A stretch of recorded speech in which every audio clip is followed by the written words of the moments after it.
বছরের শুরুতে নতুন কিছু ঠাকুরকে দিলাম সোনার উপহার। তো কি দিলাম সবটাই দেখতে হলে পুরো ব্লগটা দেখতে থাকো। চলো ব্রিয়ন, কেমন আছো সবাই? আশা করি ভালো আছো। তো সেই দিনের কিছু কিছু পার্টগুলো না দেওয়াই হয়নি ওই ব্লগে, মানে আমি দেখতে পারিনি। আমি ভাবছিলাম আর করা হয়নি, পরে দেখি অনেকগুলো পার্ট ছেড়ে দিয়েছি, তাই এই ব্লগে দিয়ে দিলাম।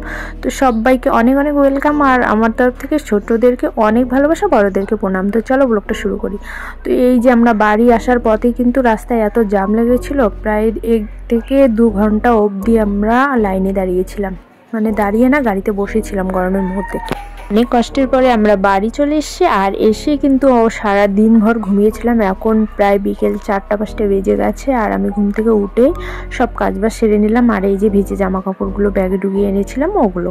তারপরে কিন্তু আমি সবজি কাটাকাটি করে রান্নাও বসিয়ে দিয়েছি। রান্নাটাও কমপ্লিট হয়ে গেল, যেহেতু সারাদিন রান্নাবাড়ি হয়নি তাই জন্য তাড়াতাড়ি করলাম। আর এইদিকে সব কাজবাজ সেরে কিন্তু সন্ধ্যাবেলা এখন একটু খিদা পেয়েছিল, আর মেলার থেকে নিয়ে এসেছিলাম বুন্দিয়া, ওটা দিয়ে একটু খাবো। আর এখন যেহেতু সন্ধ্যাবেলা ভাত খাবো না, পরে খাবো। আর এইদিকে দেখো কি ঝড় বৃষ্টি শুরু হয়ে গেছে, পাথর পড়া শুরু হয়ে গেছে, মানে ছোট ছোট পাথর পড়ছিল কিন্তু প্রচন্ড পরিমাণে। কালকে আর ঝড় বৃষ্টির জন্য লাইন গেছিল, তারপর থেকে ব্লগটা কন্টিনিউ করা হয়নি। আজকে আবার সকালবেলা চলে এসেছি, আর এই চলে এসেছি কালী মন্দিরের মাঠে। আর এখানে বটপাখির গাছ, আর ফলগুলো দেখো কি সুন্দর হয়েছে।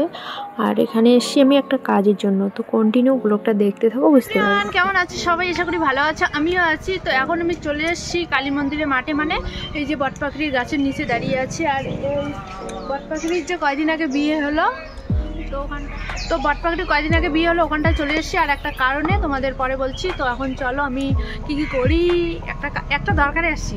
তো সে দরকার, আমাদের যে বটপাখির বিয়ে হয়েছিল, তো আমাদের সোনার রূপে দিতে হয়। তো আমি দিতে পারিনি, ওই দিন খুব ব্যস্ত ছিলাম, আর মানে একদম লোকজনের ভিড়ে মানে দিতে পারিনি। আর বা সামনে দিব, কেউ নিয়ে নেবে। তো এটা এখন আজকে লুকিয়ে দিব, ওইখানে কেউ নেই, আমি এটা লুকিয়ে দিব। তো দেখতে পাচ্ছ নাকের ফুল আর একটা রিং পেয়েছিলাম ওটাই, তো দুটো মিলিয়ে সোনার রূপে দিচ্ছি আমি।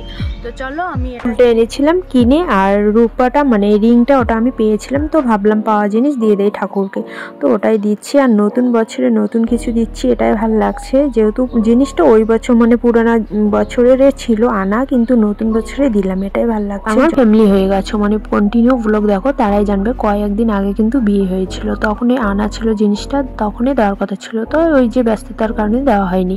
তো আজকে দিয়ে দিলাম, ফাইনালে মনটা শান্তি একদম লাগছে আর কি। যার যতটুকু সামর্থ্য অতটুকু দিলাম, যদি চাই উনি ভগবান যদি ভালো রাখে আরও কিছু হয়তো দিতে পারবো, স্বপ্নটা পূরণ হবে। আর জানি না কি হবে না হবে। তো তারপরে একটা তেজপাতার ডাল নিয়ে নিলাম, আর ঘরে তেজপাতা ছিল না বলে ডালটা ভেঙে নিলাম।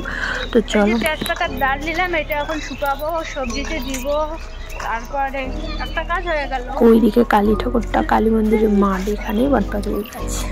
ফাইনালি একটা কাজ হয়ে গেল। ওইটা কাজ কবে থেকে বলছি করব দিব, কিন্তু হচ্ছিলই না। আজকে হয়ে গেল। কালকে বুনু বাড়ি চলে যাবে, তাই জন্য আজকে দিয়ে দিলাম। কেননা ও না থাকলে আমার ভিডিও করে দিবে কে, আর খুব মুশকিলে করবো, তাই জন্য আজকে করে ফেললাম। তো চলো।